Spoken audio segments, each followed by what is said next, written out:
नमस्ते एन्ट्रेसले सबैजनालाई अर्को भिडियोको साथ फेरि फर्केको छु म। आज चाहिँ मलाई एसपी डङ्क किन मनपर्छ र यो चाहिँ जोर्डन भन्दा अलिकति मेरो लागि चाहिँ किन विशेष छ भन्ने चाहिँ अलिकति मेरो के भन्छ विचारहरू तपाईहरुसँग चाहिँ लाइक शेयर गर्न चाहन्छु हैन। मैले चाहिँ अहिले अगाडि चाहिँ मैले 5 वटा मलाई मेरो बेस्ट एसपी डङ्क अहिलेसम्मको लागिरहेछ हैन। रिसेन्ट परचेस जसमध्ये रिसेन्ट परचेस युटो ओरिगामीको माछा अनि त्यसपछि राइड स्केट शपसँगको कोल्याब छ हैन। त्यो पनि छ हैन। अनि अर्को चाहिँ ओके सबभन्दा सुरुमा चाहिँ अब यो एसपी डङ्क त अब तपाईहरुलाई थाहा छँदैछ स्केट बोर्डिङको लागि हो। नेपालमा नि खूब पपुलर भइरहेछ हैन। जोर्डन त अब जोर्डन पछाडि भइरहेछ तर मैले चाहिँ जोर्डन चाहिँ अलिक कम नै गरिरहेछु कलेक्ट गर्नलाई। मेन त अब एसपी डङ्क नै गरिरहेछु किनभने मेन चाहिँ यिनीहरुको अब डिटेलिङ्सहरु स्टोरी हुन्छ नि। यदि कोल्याब भयो भने अथवा कोल्याब भएन भने नि त्यो स्टोरी बिहाइन्ड द के हुन्छ अब त्यो आइडिया हुन्छ नि बनाउनेको त्यो स्टोरीहरु दामी हुन्छ के। जस्तै अब मसँग यहाँ भएको चाहिँ यो त रन द जुवेल्स यो र्याप ग्रुपसँगको कोल्याब हो हैन। यो हाई र लोमा थियो। मैले चाहिँ लो चाहिँ पाएको मैले हैन। यस्तो दामी डिटेल्स छ के। जस्तै अब यस भित्र देख्न सक्छ हेर्नु न तलपट्टि सबै रन द जुवेल्स भनेर ल्याएको छ हैन। अनि अर्को कुरा भनेको चाहिँ अब एसपी डङ्कको एकैछिनमा यसकै वेबाट हैन। मैले चाहिँ अब धेरै त भएको छैन त्यो कलेक्ट गर्न थाले एसपी डङ्कहरु हैन। यहाँ चाहिँ धन्न अस्ट्रेलियामा चाहिँ के हुन्छ भने चाहिँ स्केट बोर्ड सपहरु चाहिँ टन्नै चाहिँ स्केटिङहरु चाहिँ एकदम फेमस छ नि त यहाँ। त्यही भएर नि स्केट बोर्ड सपहरुमा चाहिँ अलिकति र्याफलहरु धेरै छ भनौं न चान्सेसहरु। अनि त्यही भएर जस्तै अब जोर्डनमा त्यति साह्रो डिटेल्सहरु हालिराखेको हुँदैन हैन। अब रिसेन्टमा यो रिइमेजिन सिरिजहरुमा चाहिँ गरिरहेछ तर अरुमा नर्मली हुँदैन। जस्तै अब एसपी डङ्कमा हेर्नु अब यसमा यसकै कुरा गर्नु पर्यो चाहिँ यो फोकस भइरहेछ छैन अब ओके यहाँ हेर्नु त रन द जुवेल्सको उनीहरुको लोगो छ। अनि अर्को कुरा चाहिँ अब यो चाहिँ यसमा अब यो ह्यापी बर्थडे माइक भने चाहिँ उसको सायद यो उसको क्रुको टिम मेम्बरको बर्थडे पनि त्यो लेखेको छ के त पछाडिपट्टि हैन। अब अर्कोमा पनि त्यस्तै छ क्या यसको।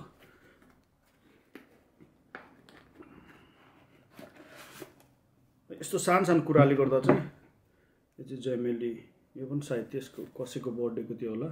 यसरी डिटेल्सहरु सानो क्या।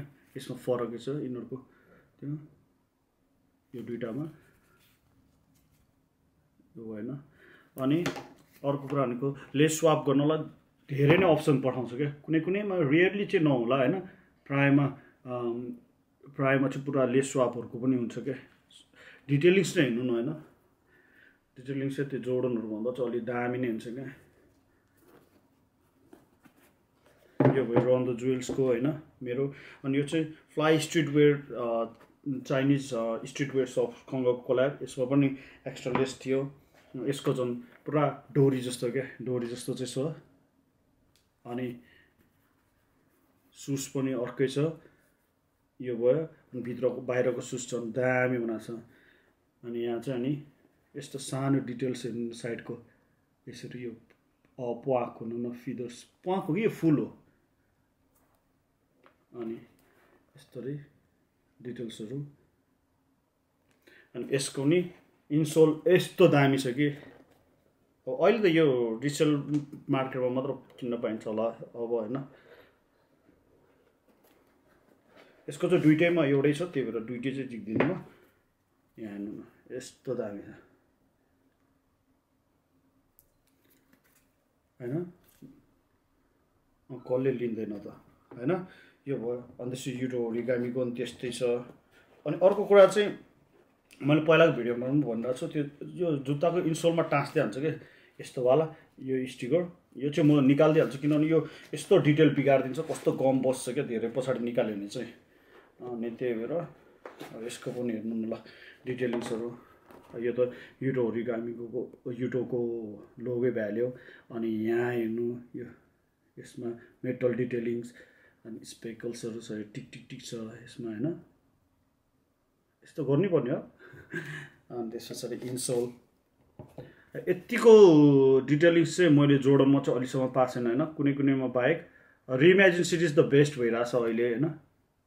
यिनीहरुमा हेर्नु यस्तो दामी छ डिटेलिङ्स हैन। अनि यसको अनबक्सिङ भिडियो त आउँदैछ। यो चाहिँ राइट स्केट सप एउटा स्केट सपसँग कोल्याब हो यो जुत्ता पनि दामी छ एकदम अन्डररेटेड म चाहिँ प्रायः कोल्याब हुनसक्छ चाहिँ अब त्यसको हेरेर अनि किनिदिइहाल्छु क्या अब पाएँ भने चाहिँ रिसेल प्राइस त म पे गर्दै गर्दिनँ होइन किनभने मेन रिजन चाहिँ अब स्टक एक्सबाट मैले एकचोटि किनेको छु अब त्यस पछाडि उनीहरूको धेरै कुरा आयो क्या त्यो अब जेन्युन बेच्छ कि बेच्दैन भनेर अनि यहाँ चाहिँ नि यस्तो लो गरेर यस्तो दामी छ कि होइन भित्र हेर्नु यसको झन् यसको दुईवटा लेस भ्याले एक्स्ट्रा वाक्स छ होइन अनि यसको भित्र यसको चाहिँ हेर्छ त यसको सजिलो छ त्यहाँ लेसै लेस छ त्यो भित्र ओके अनि अर्को कुरा भनेको चाहिँ यसको भित्र फेरि एममा यसको डिटेलिङ भनेको यस्तो हुनुपर्छ भनेर जुत्तामा अरू ब्रान्डले नि सिक्नुपर्ने क्या यस्तो होइन ल होइन यो अब क्यामेरामा चाहिँ क्याच गरिरहेको चाहिँ छैन तर यसमा चाहिँ यो भित्र चाहिँ यो ग्रेप्स छ क्या ग्रेप्स होइन अनि यो हेर्नु न दामी क्या